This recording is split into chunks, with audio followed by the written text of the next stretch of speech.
지금 선진국에 날라 그러잖아요. 예. 근데 본격적으로 선진국에 들어가야 될 시기다. 예. 근데 선진국에 들어간 다음에 우리나라가 어떻게 가요? 뭐 보통 선진국에 들어가면 오히려 탈물질화 될 수도 있지만은 예. 지금 아직도 물질주의 속에서 예. 탈물주의가 왔다 갔다 하는 예. 뭐 그런. 그래서 이 통일을 준비하는 시기, 그다음에 선진국 진입을 해야 되고 진입해야 될 이런 시대적 과제에서 우리 국가적으로는 좀 거기에 걸맞는 시스템이 좀 개조될 필요성에 대해서 국민들이 느끼는 것 같아요. 제가 생각하기에는. 근데 지금 이제 야당이라고 하지 말고 우리도 이제 정권도 잡아왔으니까요. 근데 세칭 민주 세력을 대표하는 이 민주당이 뭐 대표하냐 이거는 또 차후에 뭐 평가가 있으시겠지만 이러한 시대적 과제를 감당할 수 있느냐에 대해서 부정적이었기 때문에 국민들이 그 여망을 국민들의 여망과 시대적 과제를 부응하지 못했기 때문에 나온 게 저는 새정치라고 생각하거든요. 그러니까는 우리 스스로가 이제 근대화 민주화 세력을 넘어서 그 시대를 넘어서 통일을 준비하고 선진국 진입할 준비와 선진국에 가서의 어떤 그런 여러 가지 상황들을 해야 될 역사적 임무가 있는데 그것을 감당하기 어렵다라고 느끼기 때문에 새정치라는 게 나온 것 같아요. 그래서 궁극적으로는 이 그러니까 거기에 맞게 우리가 혁신을 해야 되는 거죠. 그러니까 국민들은 민주세력에 대한 신뢰도 일정 있지만은 과연 이 사람들이 이걸 감당할 것인가에 대한 것은 의문점이 있는 거죠. 이제 자기 스스로 시대 상황에 개조를 못하고 적응하지 못하고 구태의연한 거. 그리고 이 얘네들이 그러니까 민주당이 그걸 감당할 때는 깨우쳤기 때문에 저번에 대선도 적극적으로 밀어주지 않고서 그런 시대적 과제를 감당할 수 있는 어떤 민주 세력 내부의 개혁, 이런 게 새정치라는 열망으로 나온 게 아니냐. 저는 그렇게 보고 구체적인 내용은 이제 정치 개혁, 우리가 저번에 주장했던 교육을 제대로 실천하냐, 안 하냐.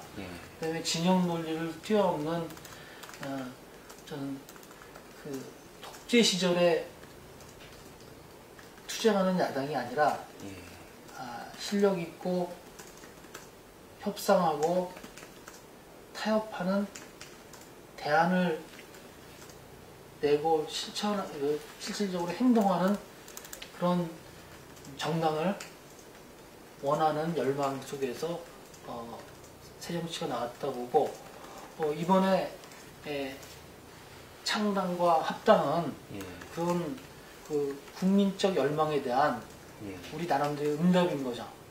근데 만약 그 열망에 부응하지 못하면 실패하는 거고, 부응하면은 다시 한번 우리가 역사적 임무를 수행할 수 있게 되는 그런 게 아닌가 싶어요. 통일시대와 통일시대를 준비하고 선진국의 진입 기로에 서 있는 역사적 과제를 수행할 수 있는 능력이 있냐 없냐. 이게 이제 새정치의 의미가 아닌가 싶습니다. 사실은 저는 아주 가까이 본 건 아니에요. 그러니까 뭐 예를 들어서 그분이랑 제가 언론 보도에는 그분이랑 가깝다, 뭐 전화도 많이 하는데 제가 아직 전화를 받아본 적이 없어요. 대선 때 한 번 받아봤어요. 그 스치듯이 인사를 했지 뭐 한 건 아닌데 그분은 지금 정치에 들어와서 전혀 다른 세계에 살다가 정치에 들어와서 막 자기의 어떤 정치적 역량을 갖춰가는 막 쑥쑥 크는 그런 단계죠. 그래서 어떻게 보면 완벽하다고 볼 수는 없는데 가장 중요한 거는 그 국민들 여망에 맞는 새정치를 실천할 자세가 돼 있냐. 그런 자세가 돼 있으면 국민은 리더로 평가할 거고, 뭐 예를 들어서 그냥 일반적인 리더의 자질이 아니라 그 시대의 역할에 맞는 리더를 원하는 거거든요. 안철수한테는. 예를 들어서 그냥 통상의 리더를 원했다면은 기존 정치인 중에 하나를 선택했겠죠, 국민들은. 그렇죠. 그러니까는 안철수 의원이 아까 얘기한 그 새정치가 나올 수밖에 없었던 시대적 과제를 수행할 수 있냐 없냐를 가지고 판단하는데 그거는 아직 진행형이라고 봐야죠. 근데 옆에서 쭉 지켜보기에는 의외로 저는 하여간 많이 그 학습 능력이 뛰어나다. 의외로 쑥쑥 크고 있다는 건 느끼는데 이제 나머지는 또 국민의 판단에 몫이 있는 거죠. 중요한 결정을 정확하게 하나 내리는 게 더 중요하겠죠. 큰 지도자는 큰 결단을 잘 내리는 게 중요하잖아요, 사실. 나머지 뭐 조그만 거 잘하는 사람은 관리형이고 큰 결단을 의외로 못 내려요.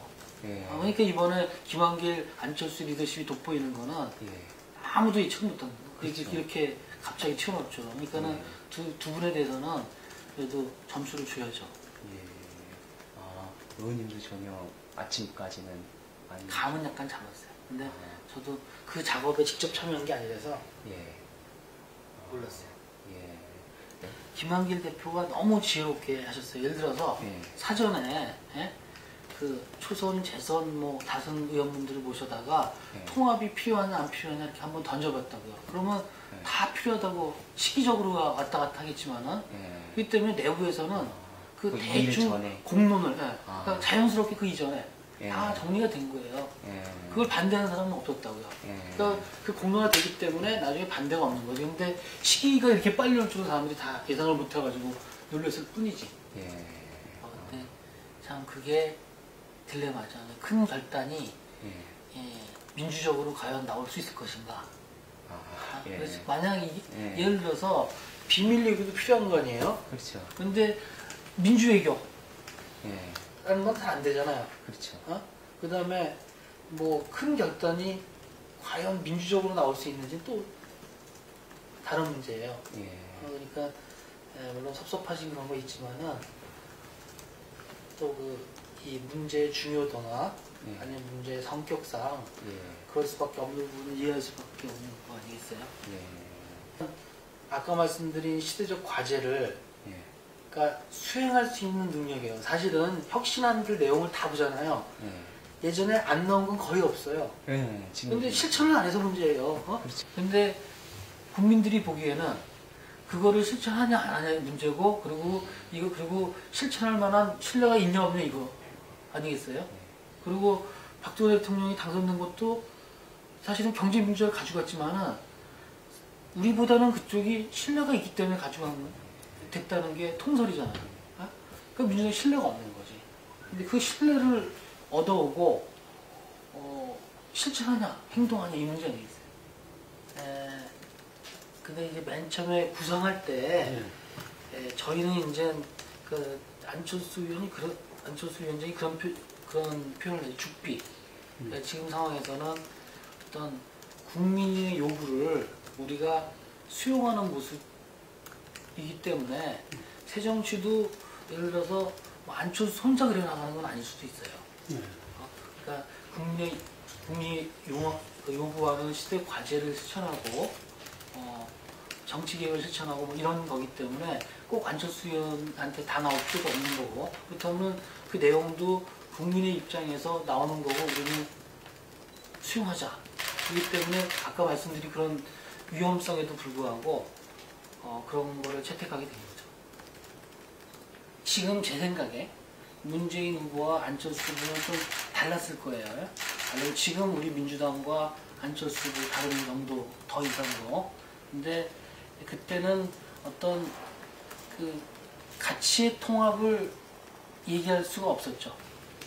너무 선거 때 급히 그 통합을 해야 된다는 그런 밑에 요구들이나 안팎 요구들이 많으니까는 어떤 서로의 좀 진지한 어떤 베이스를 좀 같이 맞춰놓고선 하는 그런 게 없이 된 측면이 있어서 좀 어떻게 보면 공학적인 부분이 컸던 반면에 이번에는 사실은 저희가 정치개혁을 세 차례 거쳐서 안을 발표한 이유가 안철수 쪽이 요구하는 어떤 정치개혁과는 맞춰야겠다는 그런 거였거든요. 그리고 나중에 안철수 의원 측도 상당히 그 부분이 공감이 갔다.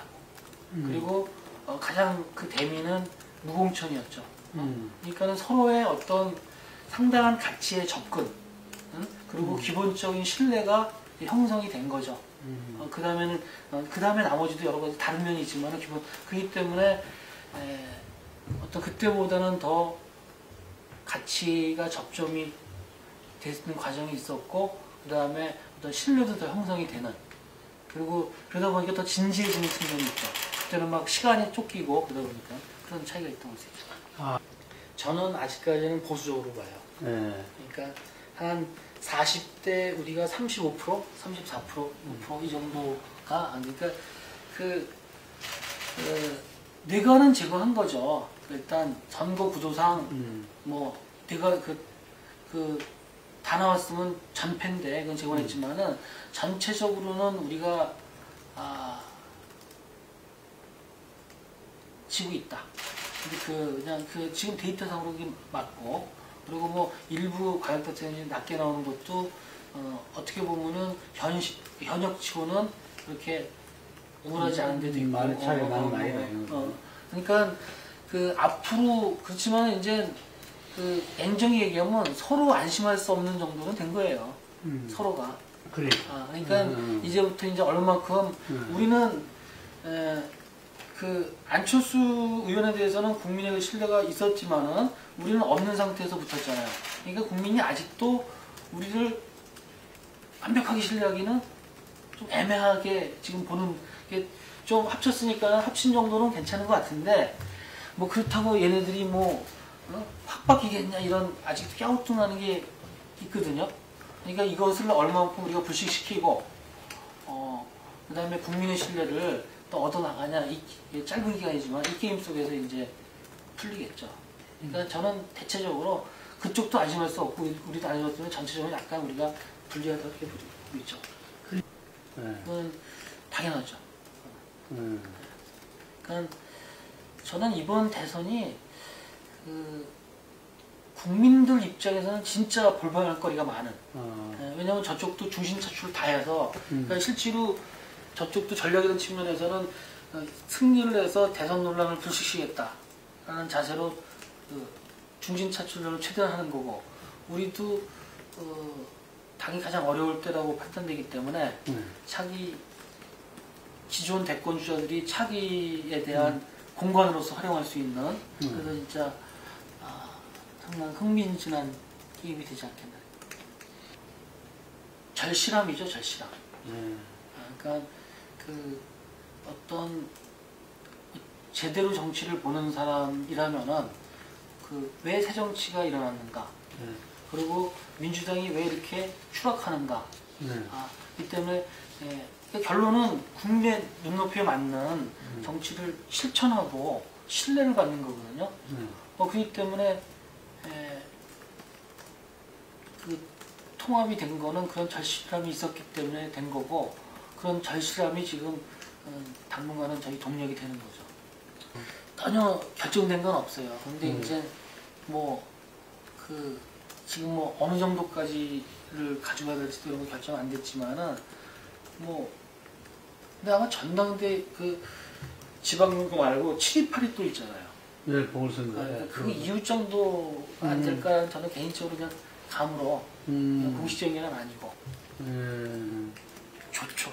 그리고 그렇게 그거를 또 현실성 있게 실천하고 나오면 우리는 힘든 거죠. 그러니까 제대로 하신다면 저희도 할 말이 없는 거고. 근데 그것도 수사고, 그러니까 어쩌면은 저는 개인적으로 여야를 떠나서 박근혜 대통령이, 그러니까 어떤 분이 그런 표현을 하세요. 약간은 독재 시절에 그런 스타일에서 잘하신 분이지만은 계몽 전제군주로서 오히려 그런 게 보수적이니까는 통일을 역으로 고리를 풀 경우에는 진짜 우리나라 역사가, 오히려 우리는 할 경우에 막 밖에서 여러 가지 딴 비난들이 나오잖아요. 그렇죠. 근데 그런 게 더 역사를 바람직할 거라는 얘기를 어느 분이 하길래 난 상당히 공감을 했는데, 어쨌든 그거를 그냥 정략적으로 해석하고 못 푼다면은 그건 역시 이제 그 기대는 또 우리한테 올 테고 우리가 하는 거고 이제 그런 거 아니겠습니까? 저희가 대책 세우고 있습니다. 네. 근데 지난번 어떤 대선 전략 아니 뭐 여태까지 전략들은 그 또 인구 흐름이나 아니면 객관적인 데이터 분석보다는 기존의 어떤 관성에 따라서 좀 젊은 층만 동원하면 된다 어떤 이런 거 고령화 사회도 가고 또 지금 어르신들도 상당히 중요한 그 포션을 차지하고 있는데 그런 거를 관성적으로만 대왔던 건데 그거에 대해서 저희가 역시 이것도 시대 과제죠. 고령화 사회도 그렇게 전 세계에서 가장 우리가 빨리 또 진입하고 있잖아요. 예, 예. 저희가 하나하나 검토를 하고 있어요. 근데 대체적으로 민생이 네. 워낙 지금 힘들기 때문에 네. 그러니까 경제라는 수치로서는 괜찮은 편이에요. 근데 재벌 쪽으로 다 이윤이 그러니까. 편중되고 네. 민생은 오히려 악화되는 자살률, 뭐 고용률이 아주 최악인 거기 때문에 이런 민생이 우리가 지금 가장 신경을 써야 되고 그게 이슈가 될 것 같다라는 건 했는데 세세한 거는 좀 그렇습니다. 근데 이제 그 민생 부분에서 뭔가를 찾아내야 된다 이런 생각을 갖고 있죠. 민주당으로 그 정치를 출발한 그 저로서는 그 민주당의 어떤 문을 닫는다는 게 저뿐만 아니라 힘든 일이죠. 그렇지만은 오로지 그 국민 열망을 쫓아간다 그런 느낌으로 저희가 새로운 정치에 뛰어듭니다. 저희가 국민의 죽비를 맞는 심정으로 열심히 하겠습니다.